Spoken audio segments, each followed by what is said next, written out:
ಇವತ್ತಿನ ಟಾಪಿಕ್ ಬಂದ್ಬಿಟ್ಟು embryo transfer. ಅಂದರೆ ಎಂಬ್ರಿಯೋ ಟ್ರಾನ್ಸ್ಫರಲ್ಲಿ 2 ಥರ ಎಂಬ್ರಿಯೋ ಟ್ರಾನ್ಸ್ಫರ್ ಮಾಡ್ತೀವಿ. ಒಂದು ಡೇ 3 ಎಂಬ್ರಿಯೋ ಟ್ರಾನ್ಸ್ಫರ್, ಇನ್ನೊಂದು day 5 embryo transfer. So day 3 embryo transfer ಅಂದರೆ ಏನು, ಡೇ 3ಗೂ ಡೇ 5ಗೂ ಏನು ಡಿಫ್ರೆನ್ಸ್ ಇರುತ್ತೆ, ಮತ್ತು ಎರಡಕ್ಕೂ ಸಕ್ಸಸ್ ರೇಟ್ ಏನು ಅಂತ ಹೇಳ್ಬಿಟ್ಟು ಇವತ್ತು ನೋಡೋಣ. So day 3 embryo transfer usually ಯಾರಿಗೆ ಮಾಡ್ತೀವಿ ಅಂತಂದರೆ, ಒಂದು ಎಂಬ್ರಿಯೋಸ್ ಕ್ವಾಲಿಟಿನ ನೋಡಬೇಕಾಗತ್ತೆ, ಮತ್ತು ಎಂಬ್ರಿಯೋಸ್ ಎಷ್ಟಿದೆ ಅಂತ ಹೇಳಿ ನೋಡಬೇಕಾಗತ್ತೆ. ಈಗ ಒಂದು ಪೇಷಂಟ್ ಹತ್ರ ಎಂಬ್ರಿಯೋಸ್ ಜಾಸ್ತಿ ಇರುತ್ತೆ, 6 to 7 ಅಂದರೆ ಮೋರ್ ದ್ಯಾನ್ 5-6 ಎಂಬ್ರಿಯೋಸ್ ಇದ್ದಾಗ, ಸೊ ಆ ಟೈಮಲ್ಲಿ ನಾವು ಚಾನ್ಸ್ ತೊಗೋಬೋದು. ಅಂದರೆ ಡೇ 3 ಇಂದ ಡೇ 5ವರೆಗೂ ಇನ್ನೂ 2 ದಿನ ಕಲ್ಚರ್ ಮಾಡಿ ಡೇ 5 ಎಂಬ್ರಿಯೋ ಟ್ರಾನ್ಸ್ಫರ್ನ ಮಾಡ್ಬೋದು. ಬಟ್ ಕೆಲವೊಬ್ಬರಿಗೆ ಎಂಬ್ರಿಯೋಸ್ ಬಂದ್ಬಿಟ್ಟು 2 ಇಲ್ಲ 3 ಇರುತ್ತೆ. ಮತ್ತು ಕ್ವಾಲಿಟಿ ಅಂದರೆ ಗ್ರೇಡಿಂಗ್ಸ್ ಅಂತ ಬಂದರೆ, ಎ ಗ್ರೇಡ್ ಎಂಬ್ರಿಯೋ 1 or 2 ಇದ್ದಾಗ ನಾವು ಅದನ್ನು ರಿಸ್ಕ್ ತೊಗೊಳಕ್ಕಾಗೋದಿಲ್ಲ. ಏಕೆಂದರೆ ಎ ಗ್ರೇಡ್ ಇರೋ ಅಂಥ ಒಂದು ಡೇ 3 ಎಂಬ್ರಿಯೋ ಡೇ 5ಗೆ ಹೋಗಲಿಕ್ಕೆ ಜಸ್ಟ್ 40% ಚಾನ್ಸ್ ಇರುತ್ತೆ. ಸೊ ಅದು ಡೇ 3 ಇಂದ ಡೇ 5 ಹೋಗುತ್ತಾ ಇಲ್ವೋ ಅಂತ ಹೇಳಿಬಿಟ್ಟು 60% ಡೌಟ್ ಇದ್ದಾಗ, ಆ್ಯಂಡ್ ಎಂಬ್ರಿಯೋಸ್ ಕ್ವಾಲಿಟಿನೂ ಎಂಬ್ರಿಯೋಸ್ ಕ್ವಾಂಟಿಟಿನೂ ಕೂಡ ಕಡಿಮೆ ಇದ್ದಾಗ ನಾವು ಡೇ 5ಗೆ ಕಲ್ಚರ್ ಮಾಡಿ ಹಾಕೋದ್ಕಿಂತ ಡೇ 3ನ ಎಂಬ್ರಿಯೋ ಟ್ರಾನ್ಸ್ಫರ್ ಮಾಡ್ತೀವಿ. ಸೊ ಈ ಡೇ 3ಯಲ್ಲಿ ಸಕ್ಸಸ್ ರೇಟ್ ಬಂದ್ಬಿಟ್ಟು ನಮಗೆ ಡೇ 5ಗೆ ಕಂಪೇರ್ ಮಾಡಿ ಹೇಳೋದಾದರೆ 20%, 15 to 20% ನಮಗೆ ಸಕ್ಸಸ್ ರೇಟ್ ಕಡಿಮೆ ಇರುತ್ತೆ ಡೇ 3 ಎಂಬ್ರಿಯೋ ಟ್ರಾನ್ಸ್ಫರಲ್ಲಿ. ಸೊ ಏನು ಡಿಫ್ರೆನ್ಸ್ ಅಂತ ಹೇಳಿದರೆ, ಈಗ ನಾವು ಎಂಬ್ರಿಯೋ ಟ್ರಾನ್ಸ್ಫರ್ ಮಾಡಿದಾಗ ಎಂಡೋಮೆಟ್ರಿಯಂ ಲೈನಿಂಗ್ ಅಂದರೆ ಯೂಟ್ರಸಲ್ಲಿರುವಂಥ ಗರ್ಭಕೋಶದಲ್ಲಿರುವಂಥ ಗರ್ಭಕೋಶದ ಲೈನಿಂಗ್ ನೋಡ್ಕೋಬೇಕಾಗತ್ತೆ. ಆ ಲೈನಿಂಗಿಗೆ ಹೋಗಿ ಎಂಬ್ರಿಯೋಸ್ ಕುತ್ಕೊಳ್ಳೋದು ಡೇ 5 ಎಂಬ್ರಿಯೋ ಮಾತ್ರ. ಈ ಡೇ 3 ಹಾಕಿದ್ರೂ ಕೂಡ ಅದು ಯೂಟ್ರಸ್ ಒಳಗಡೆ ಡೇ 3 ಇಂದ ಡೇ 5 ಇನ್ನೂ 2 ದಿನ ಒಳಗಡೆ ಹೋಗಿ ಗ್ರೋತ್ ಆಗಿಬಿಟ್ಟು ಅದಾದಮೇಲೆ ಹೋಗಿ ಲೈನಿಂಗಿಗೆ ಅಂಟ್ಕೊಳುತ್ತೆ.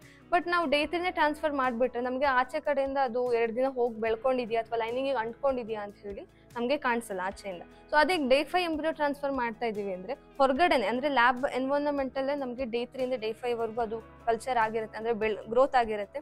ಆ ಡೇ 5 ಎಂಬ್ರಿಯೋಗೆ ಆ ಒಂದು ಲೈನಿಂಗಿಗೆ ಹೋಗಿ ಅಟ್ಯಾಚ್ ಆಗುವಂಥ ಚಾನ್ಸಸ್ ಜಾಸ್ತಿ ಇರುತ್ತೆ. ಹಾಗಾಗಿ ನಾವು ಡೇ 5 1 ಟ್ರಾನ್ಸ್ಫರ್ ಮಾಡಿದ್ರು ಅಥವಾ 2 ಟ್ರಾನ್ಸ್ಫರ್ ಮಾಡಿದ್ರು ಎರಡು ಹಾಕಿದರೆ 2 ಸಹ ಸಕ್ಸಸ್ ರೇಟ್ ಅಂದರೆ 2 ಪ್ರೆಗ್ನೆನ್ಸಿ ಆಗೋ ಚಾನ್ಸಸ್ ಜಾಸ್ತಿ.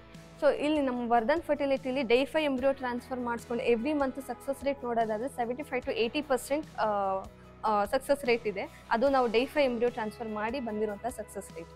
ಸೊ ಈಗ ಡೇ 3ಯಲ್ಲಿ ಯೂಶಲಿ ನಾವು ಅದೇ ಎಂಬ್ರಿಯೋಸ್ ಯಾರಿಗೆ ಕಡಿಮೆ ಇರುತ್ತೆ ಮತ್ತು ನಮಗೆ ನೋಡ್ತಾ ಇದ್ದಾಗೆ ನಮಗೊಂದು ಐಡಿಯಾ ಸಿಗುತ್ತೆ, ಇದು ಡೇ 3 ಇಂದ ಡೇ 5 ಹೋಗೋ ಚಾನ್ಸಸ್ ಕಡಿಮೆ ಇದೆ ಅಂತ ಹೇಳಿದಾಗ, ಸೊ ರಿಸ್ಕ್ ತೊಗೊಳೋದು ಬೇಡ ಅಂತ ಹೇಳಿಬಿಟ್ಟು ನಾವು ಡೇ 3ನೇ ಟ್ರಾನ್ಸ್ಫರ್ ಮಾಡಬೇಕಾಗಿರುತ್ತೆ. ಸೊ ಡೇ 3 ಮಾಡಿದರೆ ಆಗಲ್ವಾ? ಸೊ ಡೇ 3 ಮಾಡಿದ್ರೂ ಕೂಡ ಸಕ್ಸಸ್ ರೇಟ್ ಬರುತ್ತೆ.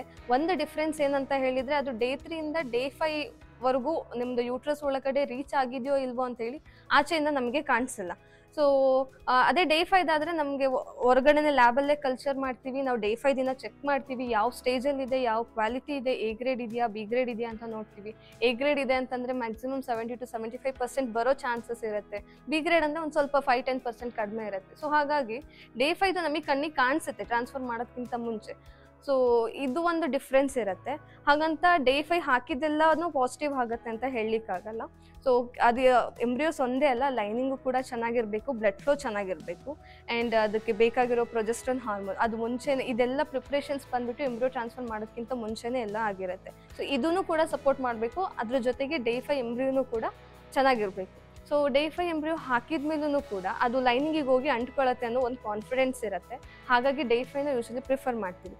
ಸೊ ಅದು ಲೈನಿಂಗಿಗೆ ಹೋಗಿ ಅಂಟ್ಕೊಂಡು ಆದಮೇಲೂ ಕೂಡ ಈ ಕ್ಯಾರಿಂಗಲ್ಲಿ ಅಂದರೆ ಎಂಬ್ರಿಯೋ ಕೆಲಸ ಬಂದ್ಬಿಟ್ಟು ಹೋಗಿ ಲೈನಿಂಗಿಗೆ ಹೋಗಿ ಅಂಟ್ಕೊಳ್ಳೋದು ಮತ್ತು ಅಲ್ಲಿಂದ ಗ್ರೋತ್ ಆಗೋದು, ಅದಕ್ಕೆ ಅದೇ ಥರ ಸಪೋರ್ಟ್ ಕೂಡ ಬೇಕಾಗತ್ತೆ. ಸೊ ನೀವು ಎಂಬ್ರಿಯೋ ಟ್ರಾನ್ಸ್ಫರ್ ಆದಮೇಲೆ ಹೇಗೆ ಕೇರ್ ಮಾಡ್ಕೋತೀರಾ, ಹೇಗೆ ಎಷ್ಟು ರೆಸ್ಟಲ್ಲಿ ಇರ್ತೀರಾ, ಹೇಗೆ ಪ್ರೆಷರ್ ಕೊಡದೇ ಇರೋ ಥರ ಮೆಂಟಲಿ ಫಿಸಿಕಲಿ ಆಗಿರ್ಬೋದು, ಫುಡ್ ತೊಗೊಳೋದ್ರಲ್ಲಿ ಆಗಿರ್ಬೋದು, ಸೊ ನೀವು ಯಾವ ಥರ ಇರ್ತೀರ ಎಂಬ್ರಿಯೋ ಟ್ರಾನ್ಸ್ಫರ್ ಆದಮೇಲೆ ಅದೂ ಕೂಡ ಮ್ಯಾಟ್ರ್ ಆಗುತ್ತೆ. ಸೊ ಡೇ 5 ಎಂಬ್ರಿಯೋ ಹಾಕ್ಬಿಟ್ಟಿದ್ದೀವಿ ಅಂದ ತಕ್ಷಣ 100% ಸಕ್ಸಸ್ ಬರುತ್ತೆ ಅಂತೇಳಿ ಹೇಳಲಿಕ್ಕಾಗಲ್ಲ.